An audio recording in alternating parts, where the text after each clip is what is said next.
আসসালামু আলাইকুম ভিউয়ার্স, কেমন আছেন? আজকে আমি অন্য একটি নতুন রেসিপি দেখাবো। সেটা হলো গরু মাংসের কলিজা ভুনা। আমি যে পদ্ধতিতে কলিজা ভুনা করব অবশ্যই অনেক সুস্বাদু। এখন আমি এর প্রস্তুত প্রণালী দেখাবো। গরুর মাংসের কলিজা ভুনা করার জন্য আমি এখানে হাফ কিলো পরিমাণ গরুর মাংসের কলিজা নিয়ে নিয়েছি, আর নিয়ে নিয়েছি 2টা মিডিয়াম সাইজের আলু, আর কোয়ার্টার কাপ পরিমাণ টমেটো বাটা নিয়ে নিলাম। প্রথমে আমি একটা প্যানে গরম পানি করে, হালকা কুসুম গরম পানি করে আমি কলিজাটা সিদ্ধ করে নিব। কলিজাটা আমি হালকা কুসুম গরম পানি দিয়ে সিদ্ধ করে নিলাম। এখন আমি এটা সেঁকে নিব।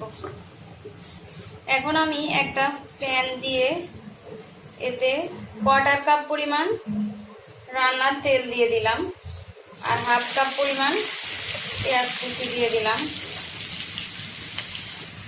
আমি পেঁয়াজটা ব্রাউন কালার করে ভাজতে থাকবো। এর মধ্যে দিয়ে দিলাম আমি 2টা এলাচ, 2টা লং, দারুচিনি আর তেজপাতা। পেঁয়াজটা ভেজে নেওয়া হয়ে গেছে। আমি এখন মশলা যেন না পুড়ে যায় তার জন্য একটু পানি দিয়ে দিলাম। এখন আমি একে একে মশলাগুলো দিয়ে দিলাম। 1 টেবিল চামচ লবণ দিয়ে দিলাম, 1 টেবিল চামচ পরিমাণ রসুন বাটা দিয়ে দিলাম, 1 টেবিল চামচ পেঁয়াজ বাটা দিয়ে দিলাম,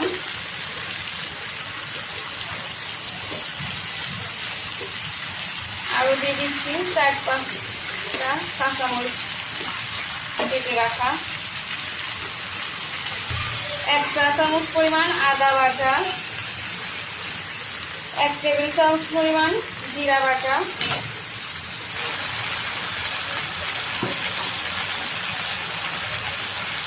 1/2 চামচ পরিমাণ ধনিয়া গুঁড়ি দিয়ে দিলাম, 1 চা চামচ পরিমাণ হলুদ গুঁড়া দিয়ে দিলাম, আর আমি 2 চা চামচ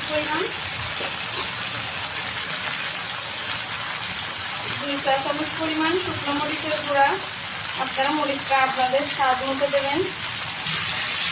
আমি এখন মশলাটা ভালোভাবে কষিয়ে নিব।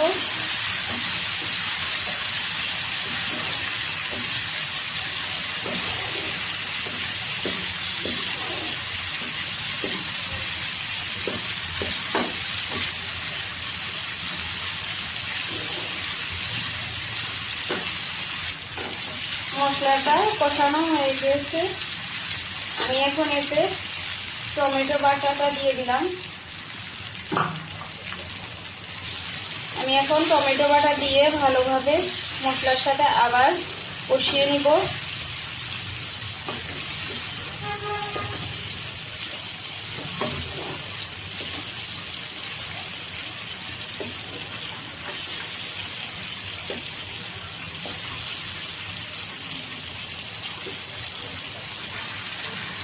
মশলাটা কষানো হয়ে গেছে।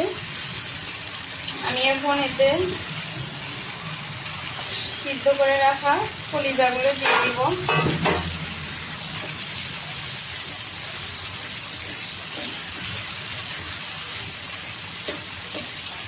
কলিজাটা দিয়ে আমি একটু কিছু সময় কষিয়ে নিব।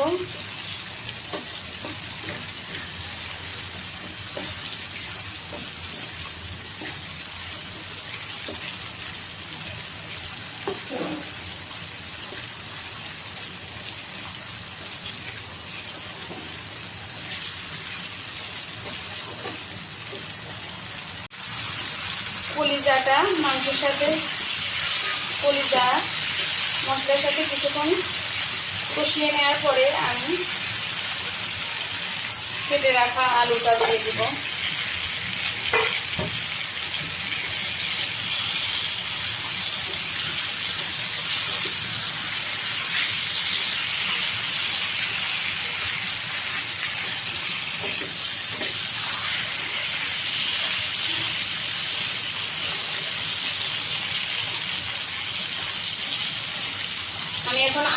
সিদ্ধ হওয়ার জন্য একটু পানি দিয়ে দেব। এখন আমি আলুটা সেদ্ধ হওয়ার জন্য একটু পানি দিয়ে কিছুক্ষণ ঢাকনা দিয়ে ঢেকে দিব।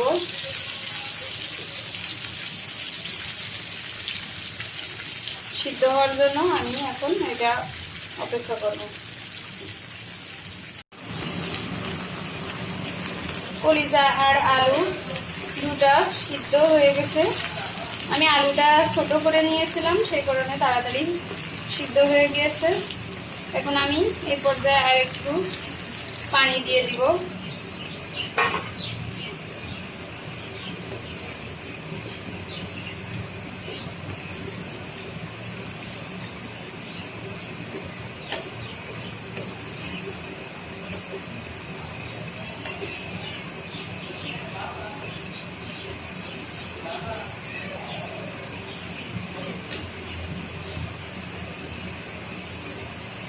ঝোলের পানিটা দিয়ে দিলাম।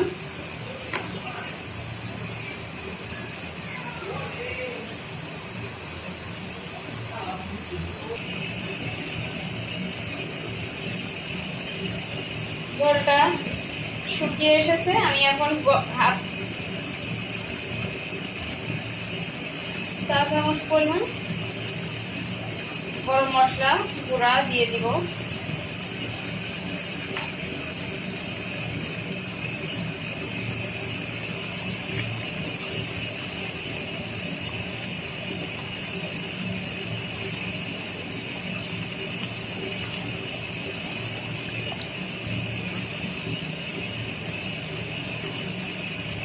আমি এখন ঝোলটা আর একটু শুকিয়ে গেলে না চুলার জালটা বন্ধ করে দিব।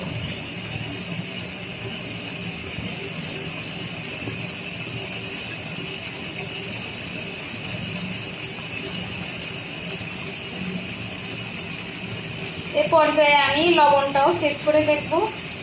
আমার এখানে আর একটু লবণ লাগবে, আমি আর একটু লবণ দিয়ে দিব। এবারে আমি আর হাফ চা চামচ পরিমাণ লবণ দিয়ে দিলাম।